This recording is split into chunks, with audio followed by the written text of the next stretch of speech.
अल्प बयसरे सांग मेଳରେ पड़ी से अबाटकू चली जाइथिले। माइनर पढ़िला बेलू ही निशा खाइबा आरंभ करदेले।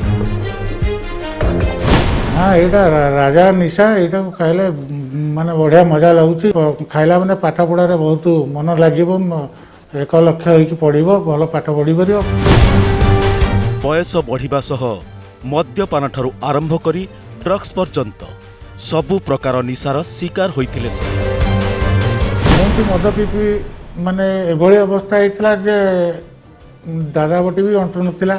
सांग मेଳରେ एकाठी गोटिए सिरिंज रे ड्रग्स नबा तांको पाई कालो होइथिला।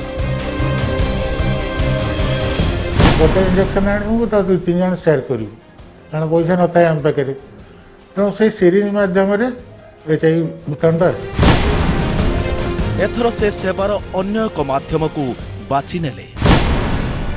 निज भली एचआईवी पीड़ितों सेवा लगी से संगठन गढ़िले।